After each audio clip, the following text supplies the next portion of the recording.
ஒரு காலத்தில் சென்னை டு கொலம்போ ஒரே ட்ரெயின் டிக்கெட் வச்சு ட்ராவல் பண்ண முடியும்னு சொன்னால் நீங்கள் நம்புவீங்களா? இப்படி ஒரு 2 நாட்டை இணைச்ச ஒரு ரயில் பயணத்தோட வரலாறு அந்த ரயில் இந்த வீடியோவில் நம்ம பார்க்க போகிற பிளேஸுக்கு தொடர்பை டீட்டெயில்டாக பார்க்க போகிறோம். ஸோ ஸ்கிப்பாக நம்ம கடைசி வரைக்கும் பாருங்கள். Welcome to our channel travel and food. Early morning 6 AM எங்கள் டிரைவை ஸ்டார்ட் பண்ணிட்டோம்.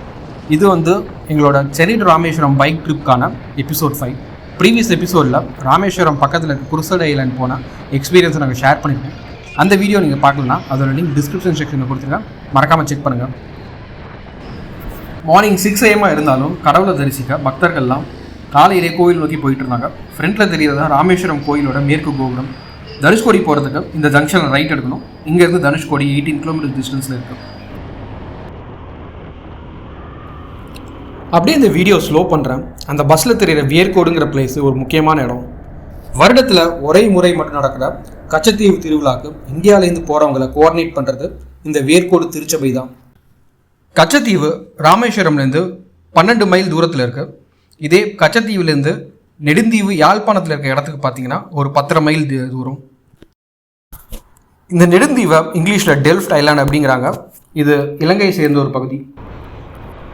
கச்சத்தீவோட பரப்பளவு 285 ஏக்கர். இது 1480ஆம் வருடம், அதாவது ஒரு 550 இயர்ஸ்க்கு முன்னாடி கண்டத்திட்டு நகர்வு அப்படிங்கிறது மூலமாக உருவாகி இருக்கலான்னு ஆராய்ச்சியாளர்கள் சொல்கிறாங்க. இந்த தீவு 1605ஆம் வருடம் ராமநாதபுரம் ஆண்ட சேதுபதி மன்னரோட கட்டுப்பாட்டில் இருந்ததுக்கான வரலாற்று குறிப்புகள் இருக்குது. 20ஆம் நூற்றாண்டோட ஸ்டார்டிங்கில் இந்த தீவில் செயின்ட் ஆந்தனி சர்ச் கன்ஸ்ட்ரக்ட் செய்யப்படுது. அப்படியே பேசிகிட்டு இருக்கும்போது நம்ம ஒரு செக் போஸ்ட் ரீச் ஆகிட்டோம். இந்த செக் போஸ்ட்டுக்கு timings morning 6 AM evening 5 PM வரைக்கும் வெஹிக்கிள்ஸ் அலோவ் பண்ணுறேன்னு சொன்னாங்க. ஆல்சோ நாங்கள் போன டைம் 2 வீலர்ஸ்க்கு எதுவும் சார்ஜ் பண்ணல. அதுக்கப்புறமா 1920 இந்த தீவை அப்போ இருந்த சிலோன் அரசாங்கம் உரிமை கோருது. 1947 இந்தியா விடுதலை பெற்ற பிறகு இந்த கச்சத்தீவு இந்தியாவோட ஒரு பகுதியாக அறிவிக்கப்பட்டதுக்கப்புறமா அதுலேருந்து ஒரு 27 வருஷத்துக்கு அப்புறமா 1974 ஜூன் 28 அன்னைக்கு இந்தியா அண்ட் ஸ்ரீலங்காவுக்கு இடையே ஒரு ஒப்பந்தம் கையெழுத்து ஏற்படுது. அந்த ஒப்பந்தத்தின்படி கச்சத்தீவு ஸ்ரீலங்கா கிட்ட ஒப்படைக்கப்படுது. ஆல்சோ இந்த ஒப்பந்தத்தோட இன்னொரு சாராம்சம், இந்திய மீனவர்கள் இந்த கச்சத்தீவில் மீன்பிடி உரிமை அண்ட் இந்த தீவில் நடக்கிற திருவிழாக்கு வீசா இல்லாமல் போகிறதுக்கான வழிவகை செய்யப்படுது. 2 வருஷத்துக்கு அப்புறமா 1976 இன்னொரு ஒப்பந்தம் கையெழுத்தாகுது. அதன்படி கன்னியாகுமரியிலேருந்து தெற்கே ஒரு 4000 ஸ்கொயர் கிலோமீட்டர் பரப்புள்ள வெஜ் பேங்க் அப்படின்னு சொல்லப்படுற ஒரு இடம் இந்தியாவோட கண்ட்ரோலில் வருது. இந்த Wadge Bank ecologically and fish resource wise ஒரு முக்கியமான பகுதியாக அது கருதப்படுது. இதுதான் இந்த கச்சத்தீவோட ஒரு ப்ரீஃப் ஹிஸ்ட்ரி. தமிழ்நாடோட கோஸ்ட் லைனில் டோட்டலாக 4 கடல் இருக்குது. அதில் கோடியக்கரையில் bay of Bengal and Palk bay meet ஆகுது. நம்ம இப்போ பார்க்க போகிற அரிச்சல் முனையில் பாக் பேயும் கல்ஃப் ஆஃப் மன்னாரும் மீட் ஆகுது. ஃபைனலாக கன்னியாகுமரியில் கல்ஃப் ஆஃப் மன்னாரும் லட்சத்தீவும் மீட் ஆகுது. மார்னிங் சன்ரைஸ் பார்க்குறதா எங்கள் பிளானாக இருந்தது. பட் ஆல்ரெடி சன்ரைஸ் ஆயிடுச்சு. இந்த தனுஷ்கோடிக்கு entry timings morning 6 AM evening 6 PM வர. ராமேஸ்வரம் டு தனுஷ்கோடி போகிற ரூட்டு இந்தியாவிலே one of the scenic roads அப்படின்னு ஏன் சொல்கிறாங்கன்னு இந்த வீடியோ பார்த்தா உங்களுக்கே தெரியும். இப்போ வீடியோட ரைட் சைடில் இருக்கிறது Gulf of Mannar, where of left side of இருக்கிறது பாக் பே. அது ரெண்டுத்துக்கும் நடுவில் இருக்கிற நிலப்பரப்பில் தான் நம்ம ட்ராவல் பண்ணிகிட்ருக்கோம். ஃபஸ்ட்டு அரிச்சல் முனை பார்க்குறது எங்கள் பிளானில் இருந்ததுனால இந்த இடத்த ரிட்டர்ன் வரும்போது பார்க்கலாம். இப்போ நம்ம ட்ராவல் பண்ணிட்டு இருக்க road NH 85, old number NH 49. இது ராமேஸ்வரம்லேருந்து தனுஷ்கோடி வழியாக அரிச்சல் முனையை கனெக்ட் பண்ணுது. இதுக்கு முன்னாடி எப்படி கனெக்ட் பண்ணுச்சு அப்படின்னு பார்த்தீங்கன்னா, நம்ம வீடியோட லெஃப்ட் சைடில் தெரிகிற இந்த மண் பகுதி வழியாக இதை நடந்தோ இல்லை ஜீப்லேயோ தான் நீங்கள் போக முடியும். இதில் நாங்கள் ஒரு 10 இயர்ஸ்க்கு முன்னாடி போன ஃபோட்டோஸை இப்போ நாங்கள் உங்களுக்கு ஸ்க்ரீனில் நீங்கள் பார்க்கலாம். இந்த ரோட் டோட்டலாக 9.5 கிலோமீட்டர் டிஸ்டன்ஸில். இது ஜூலை 2017 ஓப்பன் ஆச்சு. அதுக்கு முன்னாடி டூரிஸ்ட் இந்த இடத்துக்கு வரணும்னா இதர் ஜீப் ஒரு வேனில் தான் வர முடியும். ஆல்சோ பைக்கில் ட்ராவல் பண்ணுறவங்களுக்கு இன்னொரு முக்கியமான விஷயம், இது 2 சைட்லையுமே கடல் இருக்கிறதால மழை காலத்தில் அடிக்கிற காற்றுல இந்த ரோட்டில் மணலாக இருக்கும். அப்போது ட்ரைவ் பண்ணும்போது ஸ்கிட் ஆகாமல் பார்த்து கவனமாக ஓட்டணும். 2 பக்கமுமே வெள்ளை நிறத்தில் இருக்க மணற்பரப்பு, அதை தாண்டி கடல், அதுக்கு நடுவில் நம்ம வண்டியில் போகிறதுங்கிறது ஒரு செமையான எக்ஸ்பீரியன்ஸாக இருந்தது.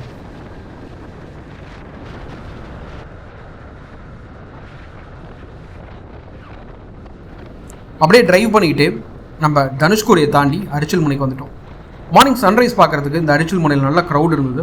உள்ளே என்ட்ரி ஆகிறதுக்கே டிராஃபிக் செமையாக இருந்தது because of long weekend.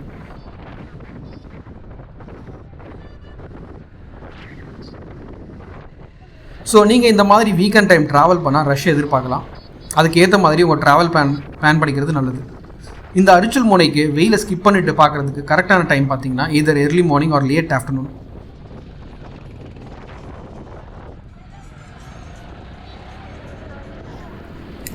Both cars and travel vans அங்கங்கே பார்க் பண்ணியிருந்தாங்க. இது மட்டும் இல்லாமல் இங்கே ஆட்டோ நீங்கள் இருக்கிறத பார்க்கலாம். ஸோ நீங்கள் பப்ளிக் டிரான்ஸ்போர்ட்டில் ராமேஸ்வரம் ரீச் ஆனால் அங்கேருந்து இங்கே அரிச்சல் முனை வரத்துக்கு நீங்கள் ஆட்டோலேயே கூட வரலாம்.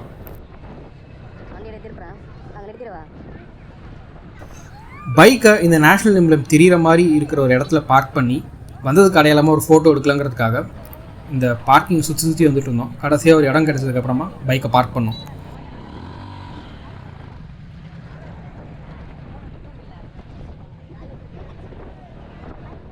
நாங்கள் போன டைம் இந்த அரிச்சல் முனையில் கடலோட சீற்றம் கொஞ்சம் அதிகமாகவே இருந்தது.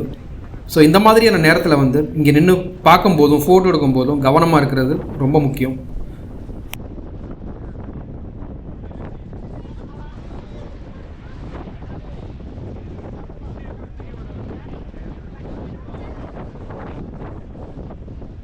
இந்த அரிச்சல் முனையிலேருந்து இலங்கை ஒரு 18 கிலோமீட்டர் தூரத்தில் இருக்கும். நடுவில் ஃபுல்லாக மணல் திட்டுன்னு சொல்லப்படுற இந்த ஆடம்ஸ் பிரிட்ஜ் தான் இங்கே இருக்கிறது. ஸோ ஆன் அ கிளியர் டே நீங்கள் டெலஸ்கோப் வச்சு பார்த்தா இங்கேருந்து ஸ்ரீலங்கா தெரியும் அப்படின்னு சொல்கிறாங்க. ஆல்சோ உங்களுக்கு லக் இருந்தால் நீங்கள் இந்த அரிச்சல் முனையை வரும்போது உங்களுக்கு ஈவன் ஸ்ரீலங்காவில் இருக்கிற நெட்வொர்க் டவர் கூட உங்களுக்கு கிடைக்கிறதுக்கு வாய்ப்பு இருக்குது.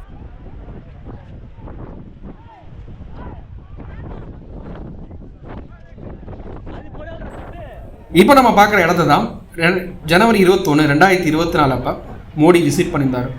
இந்த இடத்துல கடல் அலை சீற்றம் கம்மியாக இருக்கும்போது மணல் திட்டுகள் தெளிவாக தெரியும்.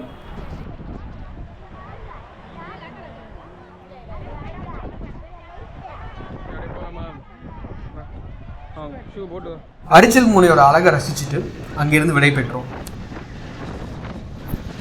தனுஷ்கோடி 1964 வர ஒரு பரபரப்பான மக்கள் நடமாட்டம் மிக்க ஒரு துறைமுகமாக இருந்தது. இங்கே இருந்து இலங்கைக்கு சரக்கு மற்றும் மக்கள் போக்குவரத்து சுமூகமாக நடந்துச்சு. இந்த இடத்துல பார்த்தீங்கன்னா ஒரு railway station, customs office, post office, school, போர்ட்டுன்னு இது ஒரு முக்கியமான வணிக மையமாக இருந்தது. 1914 பாம்பன் பாலம் கட்டினதுக்கப்புறமா சென்னையிலேருந்து தனுஷ்கோடிக்கு போட் மெயில் எக்ஸ்பிரஸ்னு ஒன்று ஆப்ரேட் பண்ணாங்க. வீடியோவோட ஸ்டார்டிங்கில் சொன்ன மாதிரி சென்னையிலேருந்து கொலம்போக்கு நமக்கு ப்ரீ இண்டிபெண்டன்ஸ் டைமில் ஒரே ட்ரெயின் டிக்கெட்டில் போகிறதுக்கான வழிமுறை இருந்தது. இனிஷியலாக அது பார்த்தீங்கன்னா சென்னையிலேருந்து தூத்துக்குடி வரைக்கும் ட்ரெயினில் போயிட்டு அதுக்கப்புறம் தூத்துக்குடியிலேருந்து கொலம்போ வரைக்கும் போட்டில் போகிற மாதிரியான சர்வீஸ் இருந்தது. இது டோட்டலாக ஒரு 24 ஹவர்ஸ்க்கு மேலே ஆச்சு. ஸோ 1914 பாம்பன் பாலம் கட்டினதுக்கப்புறமா அந்த பாதையை தனுஷ்கோடி வழியாக மாற்றினாங்க. ஸோ நீங்கள் ஒரே ட்ரெயின் டிக்கெட் எடுத்திங்கன்னா சென்னையிலேருந்து தனுஷ்கோடி வரைக்கும் அந்த ட்ரெயினில் வந்துட்டு இந்த தனுஷ்கோடியிலேருந்து தலைமன்னாருக்கு ஒரு சின்ன போட் சர்வீஸில் போயிட்டு அதுக்கப்புறமா தலைமன்னார்லேருந்து கொழும்போக்கு இன்னொரு ட்ரெயினில் நீங்கள் போகலாம். 1950s பார்த்தீங்கன்னா எக்மோர்லேருந்து தனுஷ்கோடிக்கு 675 கிலோமீட்டர்ஸாக 19 ஹவர்ஸில் ஒரு மீட்டர் கேஜ் ட்ராக்கில் இந்த ட்ரெயின் கவர் பண்ணோம். சென்னையில் ஈவினிங் 8 o'clock கிளம்புனா நெக்ஸ்ட் டே 3 o'clock தனுஷ்கோடி வரும். ஒரு 1 ஹவருக்கு இமிக்ரேஷன் ப்ராசஸ்லாம் முடிஞ்சிட்டு நீங்கள் ஒரு 3.5 hours இங்கே ஒரு போட்டில் போனீங்கன்னா தலைமன்னார் போயிடலாம். அங்கேருந்து கொழும்பு போகிறவங்க நைட் ட்ரெயின் பிடிச்சி அடுத்த நாள் காலையில் கொழும்பு போயிடலாம். இந்த போட் மெயில் இந்தியன் சப்கான்டினென்ட்டில் ஒரு இம்பார்ட்டண்டான ட்ரெயினாக இருந்தது. காலப்போக்கில் பார்த்தீங்கன்னா சிங்களீஸ் புத்த பிச்சூஸ் ட்ரெயின் மூலமாக சென்னைக்கு அப்புறம் அங்கேருந்து புத்தகயா, சாரநாத் போன இடத்துக்குலாம் போனாங்க. அதே மாதிரி தமிழ்நாட்டிலேருந்து இந்த பாம்பன் பாலம் கட்டுறதுக்கு முன்னாடி ராமேஸ்வரம் வரணும்னா மண்டபத்திலேருந்து படகு மூலமாக போகிறது தான் ஒரே வழியாக இருந்தது. இந்த பாம்பன் பாலம் கட்டினதுக்கப்புறமா இந்த ரயிலில் சென்னையிலேருந்து ராமேஸ்வரம் தரிசிச்சுட்டு போகிறவங்க நிறைய பேர் இருந்தாங்க. அது மட்டும் இல்லாமல் பருப்பு வகைகள், காய்கறிகள், பழங்கள், மற்ற பொருட்கள்னு இலங்கைக்கு கொண்டு செல்லவும் வணிகர்களால் இந்த ரயில் சர்வீஸ் பயன்படுத்தப்பட்டது.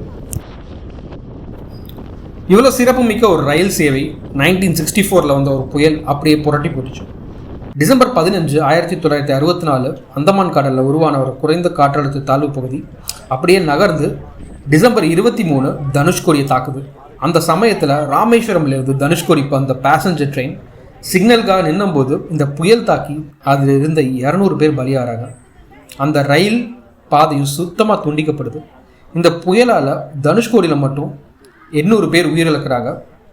அண்ட் இங்கே இருந்த railway station, church, post office, school எல்லாமே இந்த புயலுக்கு இரையாகுது.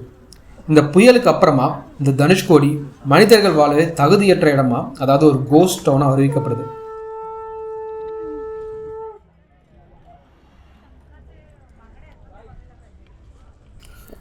அந்த புயலோட மிச்சமாக இப்போ தனுஷ்கோடியில் இருக்க சர்ச் தான் நம்ம பார்க்க போகிறோம். அந்த சர்ச்சுக்கு போகிற வழியிலே ஒரு நல்ல தண்ணி கிணறு இருந்தது. கடலுக்கு பக்கத்துலேயே இருந்தாலும் இந்த மாதிரியான நல்ல தண்ணி கிணறு நிறையா தனுஷ்கோடி அண்ட் ராமேஸ்வரமில் பார்க்கலாம். இந்த தண்ணியை இறைச்சி அதை குடிநீராக இங்கே லோக்கலில் இருக்கிறவங்க பயன்படுத்துகிறாங்க.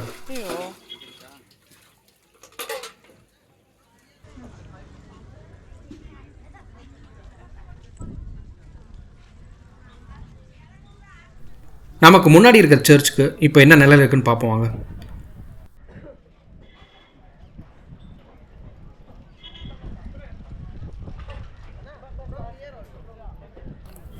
நம்ம வலது பக்கம் இருக்க சுவர் சிதிலமடைஞ்ச நிலையில் இருக்கிறத பார்க்க முடியுது. மார்னிங் டைம் அப்படிங்கிறதுனால இங்கே இன்னும் கடையெல்லாம் அது ஓப்பன் ஆகாமல் இருக்குது. ஆல்சோ இந்த சர்ச்லேருந்து ஒரு பேக் சைடு ஒரு 200 மீட்டர்ஸ் போனால் அங்கே ஒரு பீச் இருக்கும். இந்த தனுஷ்கோடி அண்ட் புயல் பற்றி பேசும்போது நீச்சல் காளிங்கிறவரை பற்றி பேசாமல் கிடக்க முடியாது. வீடியோட முற்பகுதியில் சொன்ன சைக்ளோன் இந்த தனுஷ்கோடி அட்டாக் பண்ணும்போது அதிலிருந்து தப்பிச்ச 2 பேரில் ஒருத்தர் தான் அந்த நீச்சல் காளி. இவர் தனுஷ்கோடியிலேருந்து தலைமன்னார் வரைக்கும் நீந்தி போனதுக்கான சான்று இருக்குது.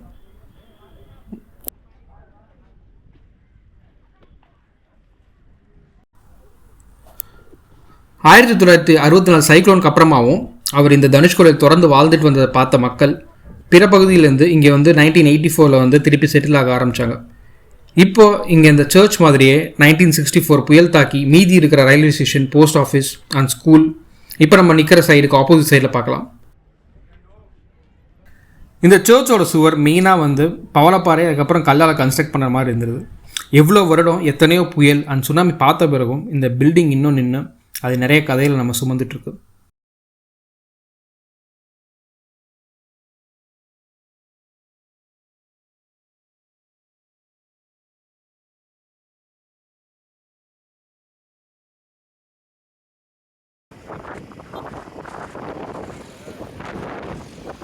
ஆன் த வேல போகும்போது அங்கே இருந்த உள்ளூர் மக்கள் ஏதோ இழுத்துட்டு இருந்தாங்க.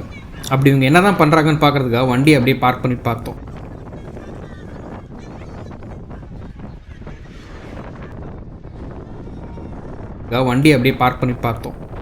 பக்கத்தில் போய் பார்த்தா தான் தெரிஞ்சுது இவங்க கடலில் நிற்கிற ஒரு மீன்பிடி போட்டை கரையை நோக்கி இழுத்துட்டு இருந்தாங்க. ரோட் டிராஃபிக் எந்த டிஸ்டர்பன்ஸும் இல்லாமல் இவங்க கயிறு போட்டு இழுத்துட்டு இருந்தாங்க. இந்த வீடியோவில் அவங்க இழுத்த கப்பலை கவர் பண்ண முடியல. அந்த கப்பல் எவ்வளோ தூரத்தில் இருக்குன்னு காட்டுறதுக்காக எடுத்த ஃபோட்டோ தான் இது.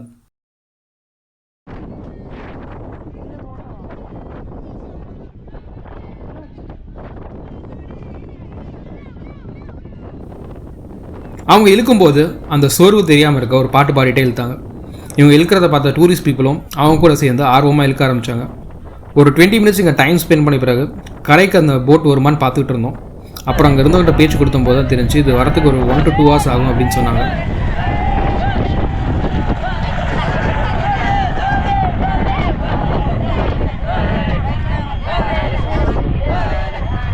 எவ்வளோ நேரம் ஆகும் இந்த போட்டு இந்த இருக்க? 2 மணி நேரம் ஆகும்.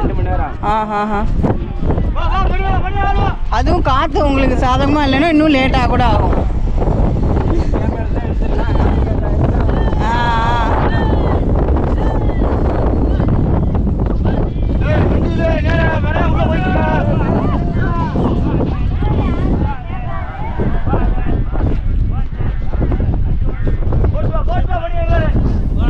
அப்படியே அந்த உள்ளூர்வாசிகளுக்கு ஒரு பை சொல்லிவிட்டு எங்கள் பயணத்தை தொடர்ந்தோம்.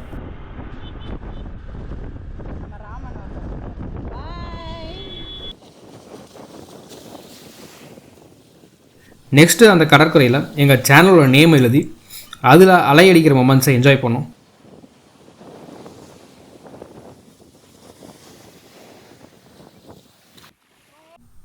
ஃபைனலாக இன்னும் பார்க்க முடியாமல் இருந்தது கோதண்டராமர் கோயில். நாங்கள் போன லாங் வீக்கெண்ட் டைம்ங்கிறதுனால அந்த கோயில் ரஷ்ஷாக இருக்கும் அப்படிங்கிறதுனால அதை ஸ்கிப் பண்ணிட்டோம். ராமேஸ்வரம்க்கு ரிட்டர்ன் ஆகும்போது ஆன் தி வேல இருந்த அந்த ஓல்டு ஹார்பருக்கு ஒரு விசிட்டை போட்டோம். 1964 சைக்ளோனுக்கு முன்னாடி இங்கே இருந்தால் ஜாஃப்னாக்கு கப்பல் போக்குவரத்து இயங்குறதா சொல்ல வராங்க.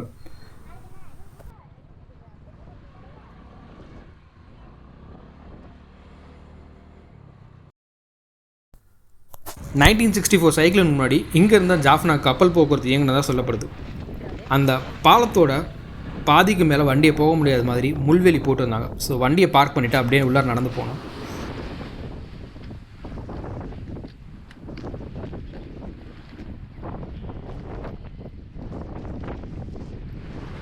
சப்போஸ் எனக்கு ஒரு டைம் மிஷின் கிடச்சா 1964 முன்னாடி இந்த தனுஷ்கோடி மினி சிங்கப்பூர்னு சொல்லப்படுற அளவுக்கு எப்படி பரபரப்பாக இயங்கிட்டு இருந்துன்னு பார்க்கணுன்னு ஒரு ஆர்வம் இருக்குது. உங்களுக்கு இந்த மாதிரி ஒரு டைம் மிஷின் கிடச்சா நீங்கள் என்ன பண்ணுவீங்கிறத கமெண்ட்ஸை சொல்லுங்கள்.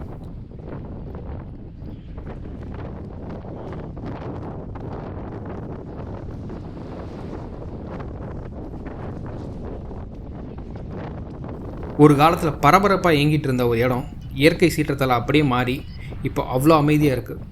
அப்படிப்பட்ட இந்த கடல் நமக்கு பல பாடங்களையும் உண்மைகளையும் உணர்த்துது.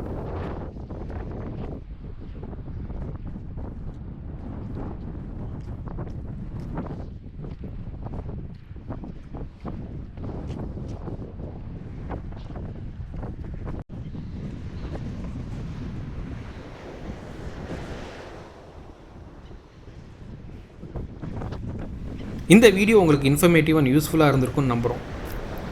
இந்த வீடியோ மூலமாக நீங்கள் ஒரு புது விஷயத்தை தெரிஞ்சுக்கிட்டால் அதை உங்கள் ஃப்ரெண்ட்ஸ் அண்ட் ரிலேட்டிவ்ஸ் கூட பகிர்ந்துக்கோங்க. மேலும் இது போல் இன்ஃபர்மேட்டிவ் வீடியோஸை மிஸ் பண்ணாமல் பார்க்க travel and food YouTube channel subscribe பண்ணுங்கள். உங்களை நெக்ஸ்ட் வீடியோவில் மீட் பண்ணுறோம். டாடா.